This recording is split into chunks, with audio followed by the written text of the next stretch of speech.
Hello guys, welcome back to my channel. मैं हूं नकुल और आज हमारा कैपेसिटर का लेक्चर नंबर 8 होने वाला है, जेई एक्सप्रेस सीरीज का। तो जो लोग इस चैनल पर नए हैं उनको मैं बता दूं यार कि इस सीरीज में हम पूरी फिजिक्स की थ्योरी कर रहे हैं फ्रॉम जीरो टू एडवांस। और इसके साथ साथ हम एरोडोफ के सारे रेलेवेंट क्वेश्चन भी कर रहे हैं ताकि तुम्हारी एक अच्छी प्रैक्टिस हो जाए एडवांस लेवल तक। तो जो लोग चैनल पर नए हैं उनके लिए मेरा एक इंट्रोडक्शन, बाकी जो पहले से है उनको पता ही होगा। तो बिना कोई टाइम वेस्ट किए शुरू करते हैं वीडियो को यार। तो लास्ट टाइम हमने सर्किट में कैपेसिटर्स को कैसे सॉल्व करते हैं उसकी बात की थी, जहां पर हमने किरचॉफ लॉज वगैरह देखे थे। तो अब कुछ स्पेशल टाइप के चीजें इसमें सर्किट में आती है, जैसे एक तुम्हारा व्हीटस्टोन ब्रिज आता है, वो एक काफी इंपॉर्टेंट है। तो उस पे क्वेश्चन जेई मेन में काफी आते हैं। और व्हीटस्टोन ब्रिज तुम्हारा अभी एक आ रहा है, फिर जब हम करंट इलेक्ट्रिसिटी पढ़ेंगे तो हमारे रेजिस्टर्स का व्हीटस्टोन ब्रिज भी होता है। तो अभी हम देखेंगे कि वो होता क्या है। उससे पहले एक चीज तुम्हें देखनी पड़ेगी कि चार्ज डिवाइडर और पोटेंशियल डिवाइडर फॉर्मूले होते हैं। तो ये क्या है, जैसे अगर दो कैपेसिटर सीरीज में है या दो कैपेसिटर पैरेलल में है, तो उनमें चार्ज या पोटेंशियल किस तरीके से डिवाइडेड होगा उसको तुम तुरंत लिख सको, उसके लिए हम डायरेक्ट फॉर्मूले याद कर लेते हैं। तो ताकि तुम्हारा काम बच जाए और तुम जल्दी से उसको सॉल्व करके आगे बढ़ सको। तो ये फॉर्मूले काफी यूजफुल होते हैं क्योंकि जेई मेन में इस पर डायरेक्ट क्वेश्चन आ जाते हैं। तो इन फॉर्मूलेज को देख लेते हैं पहले। और इसका यूज हम आगे व्हीटस्टोन ब्रिज को पढ़ते वक्त भी यूज करेंगे, जहाँ पे हम उसका डेरिवेशन करेंगे। तो पहले देख लेते हैं इसको, तो हेडिंग डाल सकते हो। चार्ज, sorry, हाँ ठीक है, charge divider and potential divider फॉर्मूले। Charge divider and potential divider फॉर्मूले।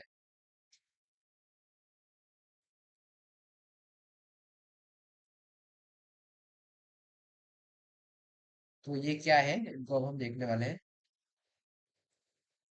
ठीक है, ये कैपेसिटर्स के लिए है। बाकी आगे तुम रेजिस्टर्स के लिए पढ़ोगे, वो हम करंट इलेक्ट्रिसिटी पे फिर से इस पे एक बार आएंगे। तो सपोज पहला हम एक केस लेते हैं कि दो कैपेसिटर्स है तुम्हारे पास। सपोज इसकी कैपेसिटेंस है C1 और एक और कैपेसिटर है, इसकी कैपेसिटेंस है C2, और ये दोनों इस तरीके से सीरीज में लगे हुए हैं। ठीक है, और इस पे हमने एक V0 वोल्टेज की बैटरी इस तरीके से लगा दी। ठीक है, तो अब होगा क्या इसमें, ध्यान से देखो। यहाँ से कुछ Q चार्ज फ्लो करना चालू करेगा। ठीक है, यही चार्ज इस पर अपीयर होगा, फिर यही चार्ज तुम्हारा इस पर अपीयर होगा। बट चेंज क्या है कि यहाँ पर कुछ पोटेंशियल ड्रॉप होगा, सपोज V1, और यहाँ पर कुछ पोटेंशियल ड्रॉप होगा V2। तो ये V1 V2 हम डायरेक्ट कैसे लिख सकते हैं, इसके फॉर्मूले होते हैं। तो इसी को हम देखने वाले हैं। तो इसी से तुम्हारा निकल कर आएगा, यहाँ पर डिवाइड क्या हो रहा है। बेसिकली चार्ज तो दोनों पर सेम है, और डिवाइड क्या हो रहा है, पोटेंशियल। तो ये V0 जो है, ये V1 और V2 में डिवाइड हो जा रहा है। तो V1 का ड्रॉप यहाँ हो रहा है, V2 का ड्रॉप यहाँ हो रहा है। तो टोटल यहाँ से यहाँ तक जाने में V1 प्लस V2 का ड्रॉप हो रहा है, जो कि V0 के बराबर होगा, क्योंकि यहाँ से यहाँ तक आने में V0 का गेन भी हो रहा है। तो एक चीज तो पता चल गई कि V0 equal to V1 plus V2 है। ठीक है, यानी कि V1 का ड्रॉप यहाँ पर, V2 का ड्रॉप यहाँ पर, और फिर V0 का गेन यहाँ पर। ठीक है, ठीक है। तो अब ये V1 V2 का डायरेक्ट फॉर्मूला आता है, तो उसको डिराइव करते हैं। चलो, तो देख सकते हो कांस्टेंट क्या है इन दोनों में, चार्ज। ठीक है, तो तुम एक चीज कह सकते हो कि यहाँ पर जो चार्ज है ये कितना है। मतलब अगर इस कैपेसिटर के हिसाब से मैं चार्ज लिखना चाहूँ तो Q equal to C1 V1 लिख सकता हूँ मैं। और इस कैपेसिटर के हिसाब से अगर मैं लिखना चाहूँ सेकंड वाले के हिसाब से, तो मैं लिख सकता हूँ Q equal to C2 V2। इन दोनों को इक्वल किया तो मैं कह सकता हूँ C1 V1 equal to C2 V2। ठीक है, मेरे ख्याल से चीज क्लियर होगी। यहाँ से हम लिख सकते हैं C1/C2 इक्वल टू V2/V1। ठीक है, जरा +1 कर दो दोनों साइड। तो तुम बोलोगे C1/C2 +1 equal to V2/V1 +1। LCM low, C2 ऊपर आएगा C1 + C2, यहाँ पर लोगे V1, ऊपर आएगा V1 + V2। ठीक है, यहाँ से तुम लिखोगे C1 + C2 upon C2 equal to V1 + V2 की वैल्यू क्या है, V0। टोटल पोटेंशियल करना था, इसलिए हमने ये +1 किया था। तुम्हें समझ आएगा कि +1 क्यों किया, ताकि हम टोटल पोटेंशियल लिख सके। तो V0/V1। ठीक है, तो यहाँ से एक चीज निकल करके आएगी, जो तुम्हारा C2 है वो हो जाएगा, सॉरी, जो तुम्हारा V1 है वो हो जाएगा C2 V0 upon C1 + C2। ठीक है, यही से लिखा है हमने। तो बेसिकली V1, जैसे जो V1 पोटेंशियल जो है वो हो जाएगा C2 V0 upon C1 + C2। और इसी तरीके से अगर तुम यहाँ पर इसी जगह पर ये C1/C2 +1 किया था, अगर मैं इसको रेसिप्रोकल कर लूँ इसी स्टेप में, यहाँ से मैं लिख दूँ C2/C1 is equal to V1/V2, और अब +1 +1 करूँ, ठीक है, और इसी तरीके से ले आऊं तो यहाँ पर मुझे एक चीज मिलेगी कि V2 जो हमारा हो जाएगा वो हो जाएगा C1 V0 upon C1 + C2।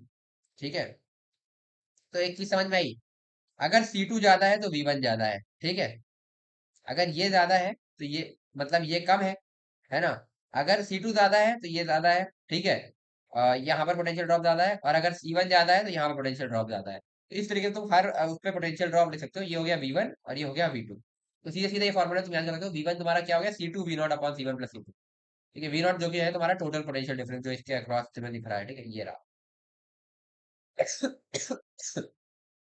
ठीक है, और V2 तुम्हारा हो गया C1 V0 upon C1 + C2। ठीक है, ये हो गया तुम्हारा पोटेंशियल डिवाइडर फॉर्मूले। अब चार्ज डिवाइडर की बात कर लेते हैं, ठीक है, तो वो किस केस में होगा, जब ये सीरीज में था तो वो पैरेलल के केस में होगा। सपोज एक कैपेसिटर है तुम्हारे पास C1 कैपेसिटेंस का इस तरीके का, एक और कैपेसिटर है तुम्हारे पास C2 कैपेसिटेंस का इस तरीके से, दोनों इस तरीके से पैरेलल में लगे हैं, ठीक है, और इसके अक्रॉस हमने एक बैटरी लगा दी V0 EMF की, ये रही। होगा क्या, यहाँ से क्यू चार्ज चलेगा, ठीक है, यहाँ पर आकर चार्ज डिवाइड होगा, इधर जाएगा Q1, इधर जाएगा Q2, ठीक है, इस पर अपीयर होगा +- Q1 इस तरीके से, और इस पर अपीयर होगा +- Q2 इस तरीके से, ठीक है, ये यहाँ से चले आ रहा है, ये Q1 चला रहा है, ये Q2 चला रहा है, यहाँ से फिर Q मिल जाएगा, और ये इस तरीके से सर्किट कंप्लीट हो जाएगा तुम्हारा। ठीक है, आई होप ये चीज क्लियर हो गई होगी। तो एक चीज क्लियर है, यहाँ पे देख सकते हो Q जो है वो तुम्हारा Q1 + Q2 के बराबर है, ठीक है। अब कॉमन क्या है दोनों में, यहाँ से यहाँ जाने में भी V0 का ड्रॉप है, और यहाँ से यहाँ जाने में भी V0 का ड्रॉप है, क्योंकि ये V0 का गेन है जैसे, ठीक है, दिख रहा है, तो दोनों में V0 का ड्रॉप है। तो मैं एक चीज लिख सकता हूँ, V0 = Q1/C1 लिख सकता हूँ मैं, V0 = Q1/C1, और V0 = Q2/C2 दोनों लिख सकता हूँ मैं, क्योंकि यहाँ पर भी V0 का ड्रॉप है, यहाँ पर भी V0 का ड्रॉप है, दोनों तरीके से लिख दिया। इन दोनों को इक्वल करो यार, तो यहाँ से लिखोगे तुम Q1/C1 = Q2/C2, है ना, ये हो गया, और यहाँ से फिर लिखोगे Q1/Q2 = C1/C2 +1 कर लो भाई, तो आएगा तुम्हारा Q1 + Q2, अब डायरेक्ट कर रहा हूँ, ठीक है, upon Q2 = C1 + C2 upon C2, यहाँ से लिख सकते हो Q/Q2 = C1 + C2 upon C2। ये Q क्या है, टोटल चार्ज जो हमने ऊपर लिखा हुआ था, ठीक है, तो चार्ज को डिवाइड कर दिया, वही करना था हमें, तो Q2 की वैल्यू आ जाएगी हमारे पास Q, sorry, C2/C1 + C2 × Q। और इसी तरीके से अगर तुम Q1 की वैल्यू निकालोगे भाई रेसिप्रोकल करके, तो ये आ जाएगी तुम्हारी C1/C1 + C2 × Q। तो एक चीज देख सकते हो कि ये जो है ये सीधा सीधा आ रहा है ना, सीधा, ठीक है, सीधा सीधा आ रहा है, Q2 C2 के डायरेक्टली प्रोपोर्शनल है, Q1 C1 के डायरेक्टली प्रोपोर्शनल है, ठीक है। और यहाँ पर क्या था, जो तुम्हारा पोटेंशियल डिवाइडर था, इसमें V1 जो है वो C2 के डायरेक्टली प्रोपोर्शनल था, और V2 C1 की, यानी कि इनवर्सली प्रोपोर्शनल है एक दूसरे के, ये चीज क्या रखते हो, ठीक है। तो इसका पोटेंशियल डिवाइडर उल्टा होता है, पोटेंशियल डिवाइडर है ये, है ना, उल्टा, और जो तुम्हारा चार्ज डिवाइडर है वो सीधा, ठीक है, ये चार्ज डिवाइडर है, ठीक है। अभी यहीं पे तुम रेजिस्टेंस का जब पढ़ोगे तो रेजिस्टेंस में होता है करंट डिवाइडर और पोटेंशियल डिवाइडर, उसमें पोटेंशियल डिवाइडर सीधा होता है और करंट डिवाइडर उल्टा होता है, तो वो जब हम पढ़ेंगे तब हम बात करेंगे। अभी तुम्हें पता होना चाहिए कि चार्ज डिवाइडर में क्या किया, Q1 = C1 upon total capacitance into Q, ठीक है, ये हो गया C1 + C2।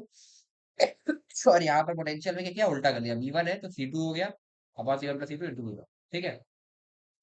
तो ये दोनों फॉर्मूले तुम्हें याद रखने होंगे, ये डायरेक्टली यूज कर सकते हो, बाकी नहीं याद है तो फिर वैसे जा सकते हो, लूप लॉ वगैरह लगा करके अपना KVL KCL वगैरह। बाकी ये फॉर्मूला याद है, तुम्हारा काम आसान हो जाएगा, ठीक है। तो ये दो फॉर्मूले थे छोटे से। अब हम आज के मेन टॉपिक पर आते हैं, जो कि है व्हीट स्टोन ब्रिज। स्पेलिंग डाल सकते हो, व्हीट स्टोन ब्रिज।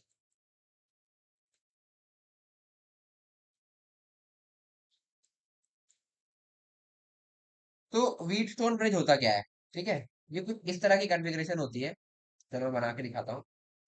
सपोज ये एक तुम्हारे पास कैपेसिटर है, कैपेसिटर है C1, ठीक है, यहाँ से एक कैपेसिटर निकल गया, अभी इसका नाम देंगे, ये एक और कैपेसिटर है तुम्हारे पास, सपोज C3, ठीक है। एक तुम्हारे पास कैपेसिटर यहाँ पर आ गया जिसको मैंने बोल दिया C2, ये से कनेक्ट कर दो। ये एक और कैपेसिटर तुम्हारे पास आ गया C4।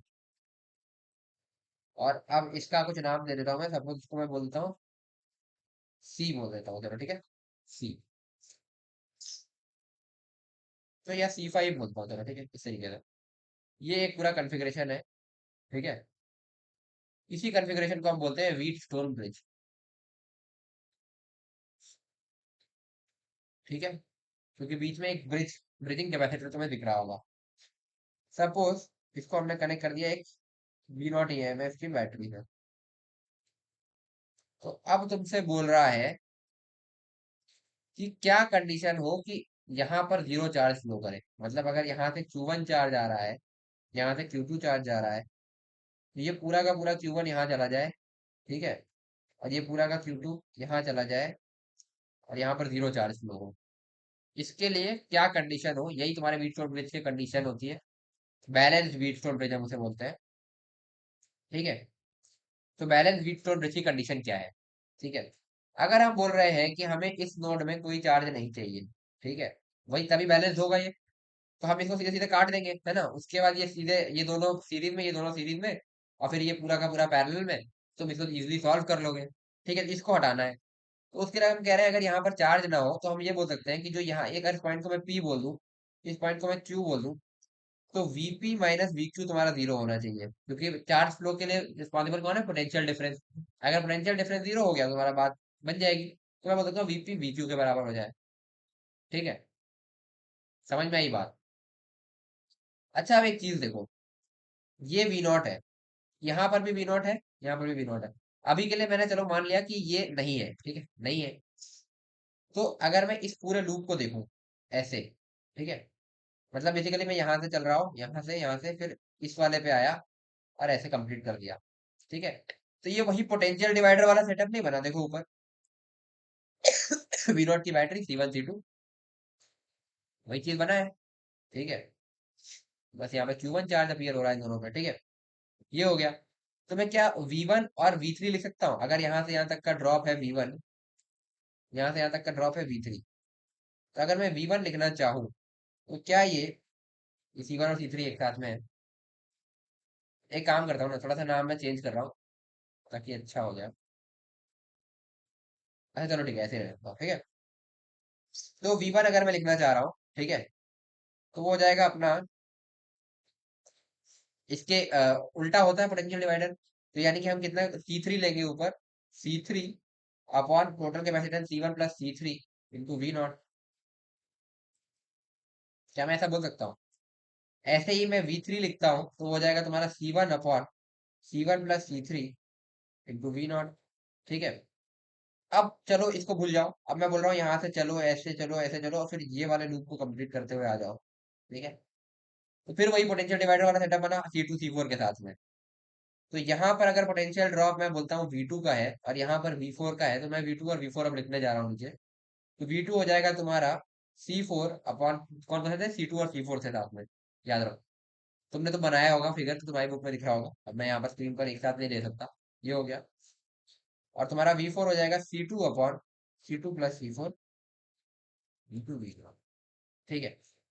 अब मैंने बोला कि अगर मुझे यहाँ पे और यहाँ पे पोटेंशियल डिफरेंस नहीं चाहिए, तो Vp VQ के बराबर चाहिए। यानी कि, और ये दोनों पॉइंट्स अगर मैं ध्यान से देखूं, चलो मैं एक काम करता हूँ, ठीक है, एक काम करते हैं, इसको हम ग्राउंड करते हैं। तो ये पॉइंट का पोटेंशियल जीरो हो गया, ये पॉइंट का पोटेंशियल भी जीरो हो गया, ये पॉइंट का पोटेंशियल भी जीरो हो गया। ये पॉइंट का पोटेंशियल V0 हो जाएगा, तो ये पॉइंट का पोटेंशियल भी V0 हो जाएगा, और ये पॉइंट का पोटेंशियल भी V0 हो जाएगा ग्राउंडिंग करने से। तो मैं बोल रहा हूँ, अगर मुझे ये P और Q सेव करना है, और ये दोनों V0 है ही है, तो V1 जो है, क्या वो V2 के बराबर नहीं होगा?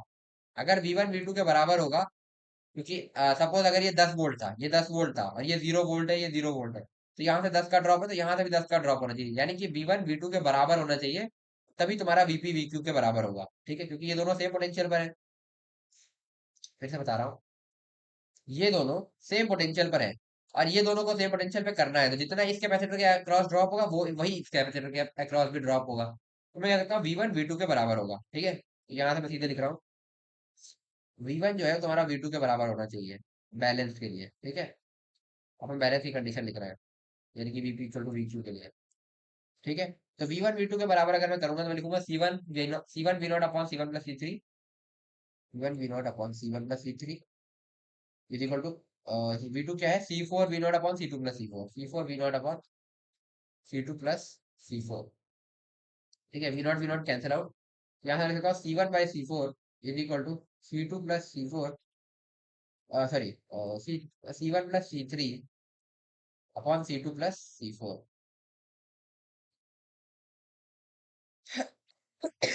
ठीक है। तो ये अपने पास एक चीज आ गई, ठीक। अब यही चीज मैं कह रहा हूँ कि अगर मुझे ये दोनों सेम पोटेंशियल पर रखने हैं और ये दोनों ही जीरो है, तो यहाँ से यहाँ तक जो ड्रॉप होगा वही यहाँ से यहाँ तक का ड्रॉप होगा, वही सेम ना, क्योंकि ये दोनों सेम है और ये दोनों सेम करने हैं, तो उसके लिए जो यहाँ पे ड्रॉप होगा वही यहाँ पर भी ड्रॉप होगा। तो मैं बोल सकता हूँ वी थ्री और वी फोर बराबर है, सिमिलर लॉजिक से। तो मैं अब यहाँ बोलूंगा V three equal to V four, अगला लॉजिक हमारा। जरा वी थ्री की वैल्यू लिखना है यहाँ से, इस जगह से, C one V naught upon C one plus C three, C one V naught upon C one plus C three, और वी फोर की वैल्यू लिखना जरा, तो वो है C two V naught upon C two plus C four, C two V naught upon C two plus C four, equal किया, V naught cancel out किया, मैं यहाँ से लिखता हूँ C one by C two is equal to, एक minute, सही लिखा है मैंने,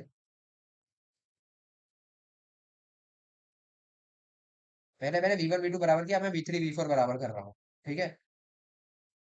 और वी वन वी टू बराबर किया, तो ये बेसिकली मेरे को गलत, थोड़ा सा गलत हो गया, ये सी थ्री देना था, ठीक है, ये C three by C four है, ठीक है, कंफ्यूज मत होगा, ठीक है। यहाँ पर थोड़ा सा गड़बड़ हो गया था, ये C three by C four है, ठीक है, तो ध्यान रखना, वो मुझे लगा था। तो ये C one by C two की वैल्यू आएगी तुम्हारे पास C one plus C three upon C two plus C four, ये एक इक्वेशन हो गई। इसमें इक्वेशन नंबर वन बोल रहा हूँ, इसमें इक्वेशन नंबर टू बोल रहा हूँ। तो एक बार देखो, ये C one plus C three upon C two plus C four है, और ये C one plus C three upon C two plus C four है, यानी कि ये दोनों इक्वल हो गई, वन इक्वल टू टू, सीधे सीधे equation number one equal to equation number two. यहाँ से मैं कह देता हूँ C one by C two is equal to, ये कितना है, C three by C four, C three by C four equal to यही C one plus C three upon C two plus C four. तो मैं सीधे सीधे बोल दूंगा C one by C two equal to C three by C four, ये है balanced Wheatstone bridge condition, ठीक है। Condition for balance Wheatstone bridge ये होगी तुम्हारी, ठीक है। इसमें C one C three C two C four क्या थे, ये तुम्हें दिख रहे होंगे एग्जैक्टली, ठीक है। मैं फिर से यहाँ नीचे बना देता हूँ इस तरीके का, C one C three C two C four और यह है सी फाइव। तो अब हम सीधे सीधे इस सी फाइव को काट सकते हैं अगर ये कंडीशन फुलफिल होती है, C one by C two equal to C two by C, यानी कि this upon this equal to this upon this, ठीक है। तो यही होती है condition for balance beat flow bridge, और इसका प्रूफ मैं तुम्हें बता रहा हूँ, मैक्सिमम बुक्स में भी नहीं दिया, सीधे सीधे बोल देता है कि इसको रट लो। तो अब तुम्हें समझ में आ गया होगा कि ये कहाँ से आ रहा है, तो मैंने प्रूफ भी करा दिया तुम्हें इसीलिए, ठीक है। अच्छा, इसी बीट फ्लो ब्रिज को बनाने का एक तरीका और भी होता है, ठीक है, कई जगह ऐसे भी बना होता है। एक मिनट,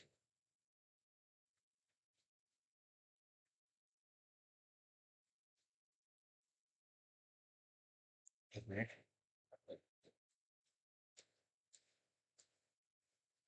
तो बेसिकली अगर मैं इस पॉइंट को ए बोल दूं, इस पॉइंट को भी ए बोलूंगा मैं, इस पॉइंट को बी बोल दूं, इस पॉइंट को बी बोलूंगा, इस पॉइंट को सी बोलूंगा, इस पॉइंट को डी बोलूंगा, ठीक है।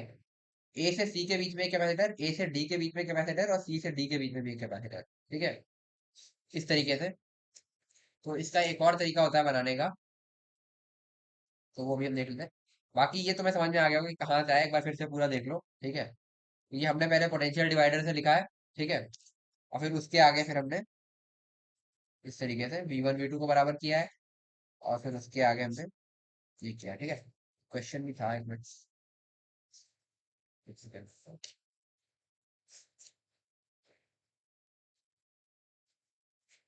अच्छा, आप जब ये कर दिया तो एक चीज ध्यान रखना कि जब हमने ऐसा कर दिया, है ना, तो तुम्हारा ये जो ये बीच का कैपेसिटर चला गया। तो अगर मैं यहाँ से यहाँ तक के बीच में इक्विवेलेंट कैपेसिटर इस पूरे को हटा के एक कैपेसिटर लगाने को बोलूँ, तो मैं बोलूंगा C1 C3 सीरीज में है, C2 C4 सीरीज में है, और फिर उसका अगर C1 C3 सीरीज में है तो इनका क्या होगा, C1 C3 upon C1 + C3 capacitance होगा। और ये C2 C4 अगर सीरीज में है तो इसका कैपेसिटेंस होगा C2 C4 upon C2 + C4। और फिर ये दोनों का जो कॉम्बिनेशन बन के एक कैपेसिटर बनेगा, और इन दोनों का कॉम्बिनेशन बन के जो एक कैपेसिटर बनेगा, ये दोनों पैरेलल में होंगे, तो इनको सीधे सीधे ऐड कर दो।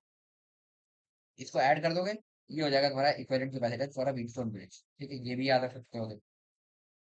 याद रखने की जरूरत क्या है, तो अपने आप कर ही लोगे। ठीक है, तो व्हीटस्टोन ब्रिज में यही सब है। क्वेश्चन था यार एक मिनट।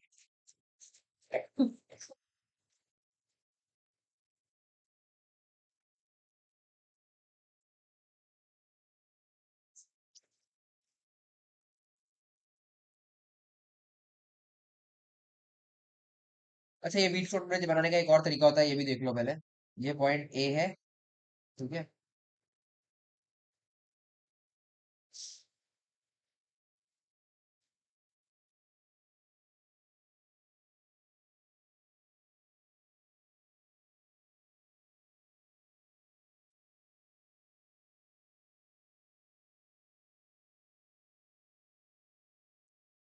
ठीक है, ये पॉइंट बी हो गया। तो अब ध्यान से देखोगे तो ये हो गया तुम्हारा ए, ये पॉइंट बी, इसको मैं बोलता हूँ सी, इसको मैं बोलता हूँ डी। ठीक है, ये हो गया तुम्हारा C5 कैपेसिटर, ये हो गया तुम्हारा C1 कैपेसिटर, ये हो गया तुम्हारा C2 कैपेसिटर, ये हो गया तुम्हारा C3 कैपेसिटर, ये हो गया तुम्हारा C4 कैपेसिटर। ठीक है, ये भी इस तरीके से भी इसी व्हीटस्टोन ब्रिज को बेसिकली मैंने बनाया हुआ है। ठीक है, तो देखोगे तो यही है। तो एक तरीका ये भी होता है व्हीटस्टोन ब्रिज बनाने का, ऐसे भी क्वेश्चन में आ जाता है कभी कभी। ध्यान रखना। इक्विवेलेंट कैपेसिटेंस मैंने तुम्हें बता दिया ऐसी कैसे लिखनी है, बाकी तुम ये बैलेंस की कंडीशन आ गई, इसको हमने प्रूफ भी कर लिया। व्हीटस्टोन ब्रिज में इससे ज्यादा कुछ बचता नहीं है, अब इसे कुछ क्वेश्चंस कर लेते हैं। ठीक है, तो चलो स्टार्ट करते हैं। तो एरोडोफ का एक क्वेश्चन है पहले तो, ये क्वेश्चन नंबर 120 है, इसको देखते हैं। एरोडोफ का 3.120। ठीक है, इस क्वेश्चन को तुम अपने आप से पहले ट्राई करो, फिर मैं बताता हूँ।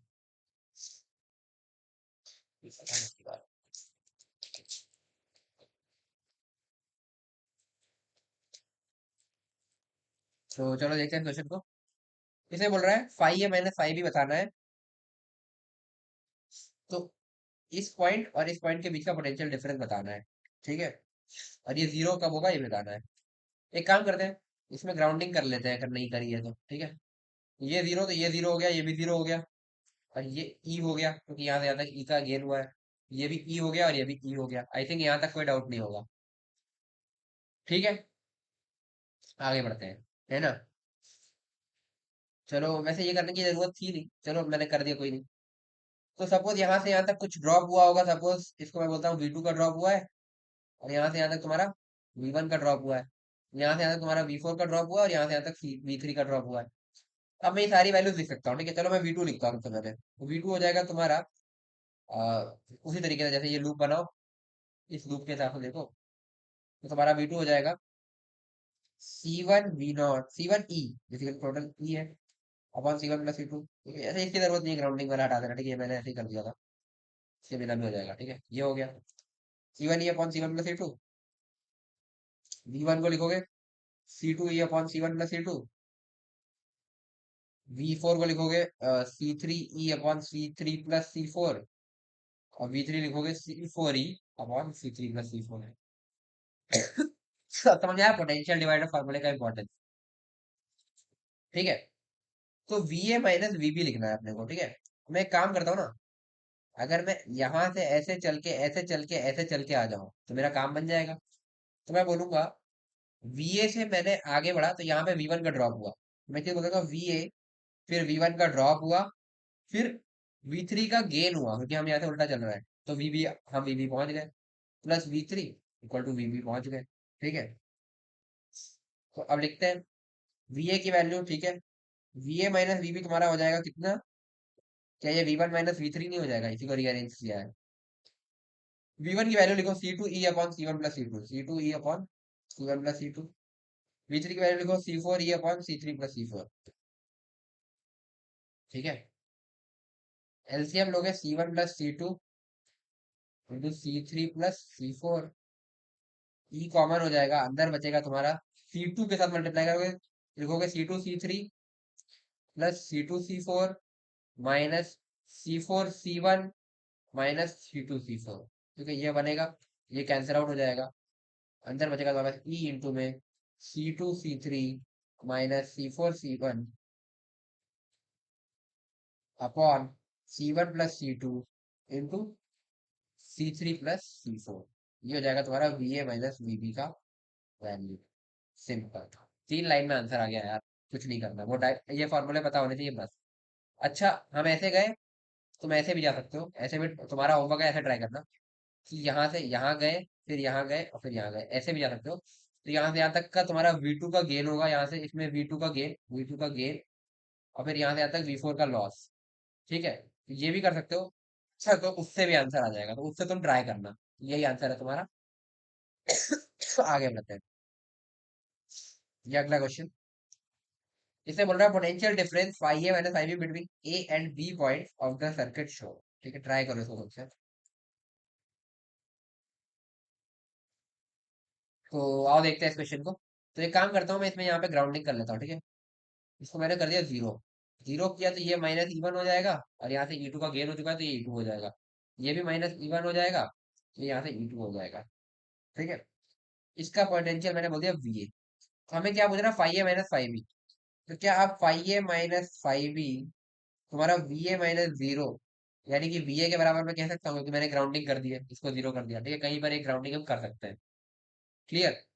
अब यहाँ पर मैं इस नोड पर किरचॉफ लॉ लगा देता हूँ। सपोज यहाँ से कुछ चार्ज दिया होगा Q1, यहाँ से कुछ चार्ज दिया होगा Q2, और यहाँ से कुछ चार्ज दिया होगा Q3। मैं बोल सकता हूँ Q1 + Q2 + Q3 = 0। तो Q1 क्या होगा तुम्हारा, potential difference VA minus minus E1, ये हो गया potential difference into its capacitance कितना, C1। ठीक है, प्लस Q2 की वैल्यू मैं लिखूंगा VA - E2।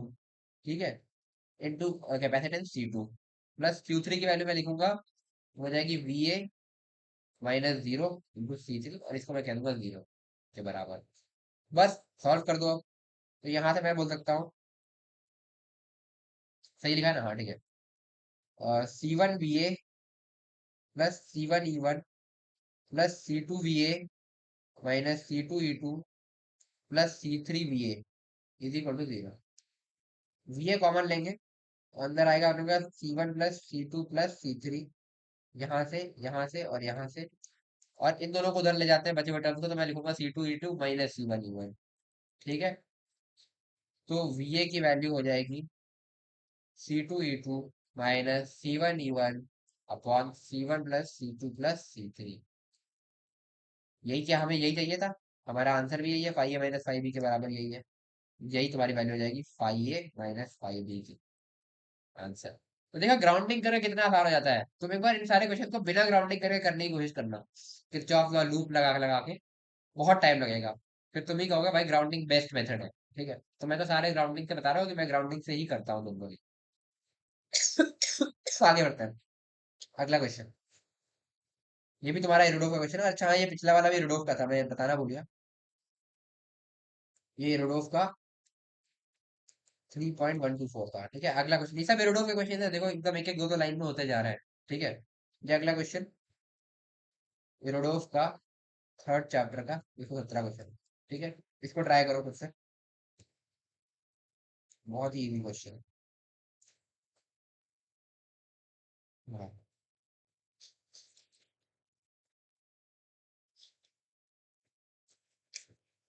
तो चलो सॉल्व करते हैं क्वेश्चन को। से बोल रहा है सर्किट है section A B A shown in figure. ठीक है, EMF is equal to 10 volt, इसको ये 10 वोल्ट है।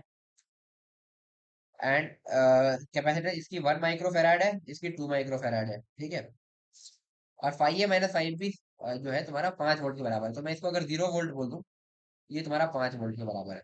तो अब तुमसे पूछा क्या है, voltage across each capacitor. Suppose यहाँ से कुछ चार्ज फ्लो कर रहा होगा, क्यू चार्ज मैंने बोल दिया।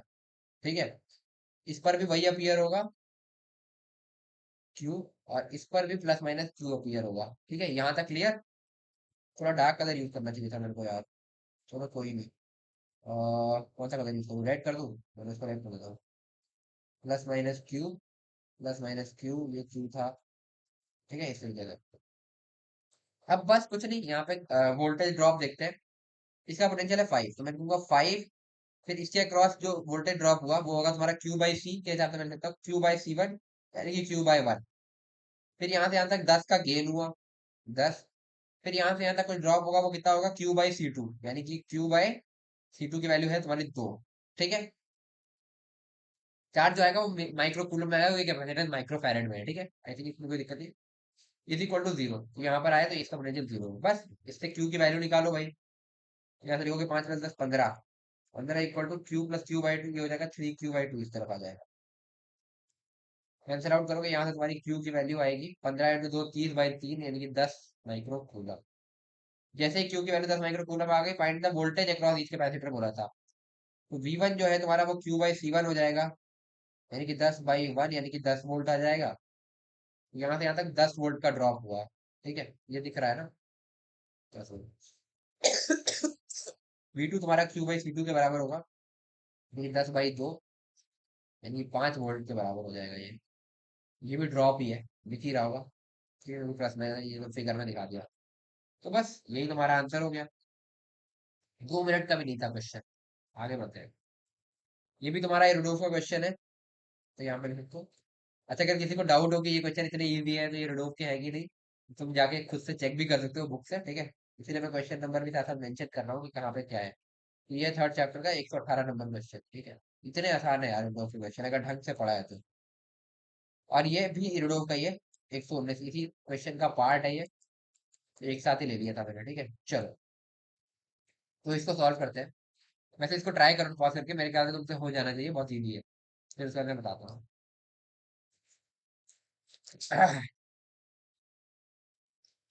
तो चलो देखते हैं। तो क्वेश्चन बोला है, in circuit shown in figure 3.22 find the potential difference between left and right plates. ठीक है, लेफ्ट एंड राइट, यानी कि यहाँ से यहाँ और यहाँ से यहाँ का पोटेंशियल डिफरेंस पूछा है। ठीक है, ये ध्यान रखना। चलो ठीक है। तो इस सर्किट में लेट से कुछ चार्ज क्यू फ्लो कर रहा होगा इस तरीके से, क्यू।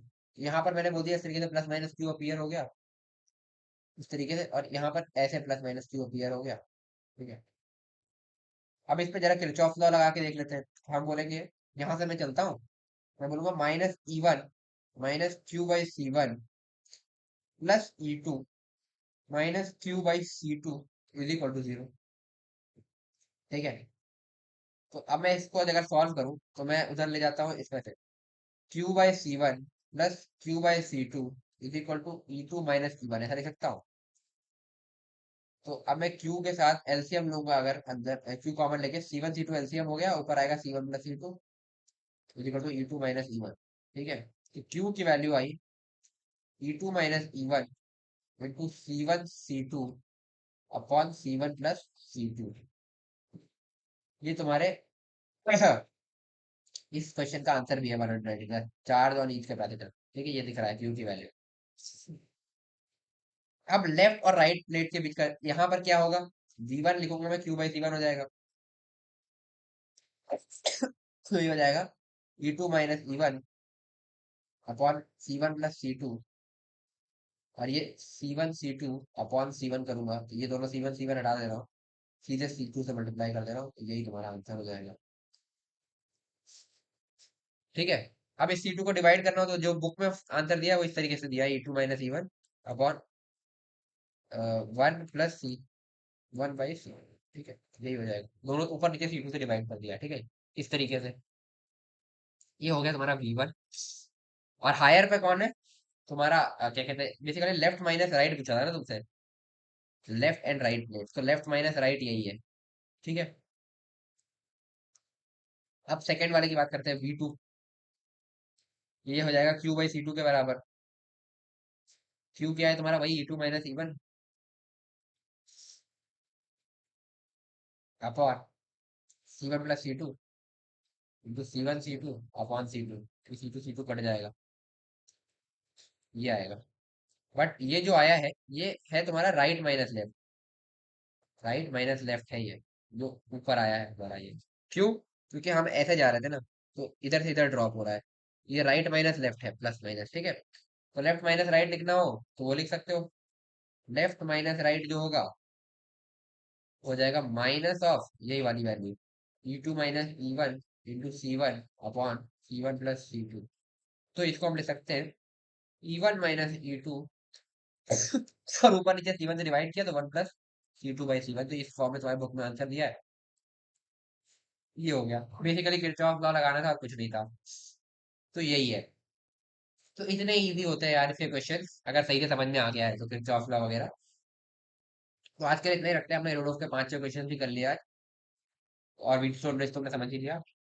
तो आई होप तुम्हें आज की वीडियो पसंद आई होगी। वीडियो पसंद आई तो वीडियो को लाइक करो, जितना हो सके अपने दोस्तों के साथ शेयर करो, और अगर तुमने अभी तक चैनल को सब्सक्राइब नहीं किया तो सब्सक्राइब कर लो। तो मिलते हैं यार नेक्स्ट वीडियो में। Till then stay motivated and keep studying. Bye.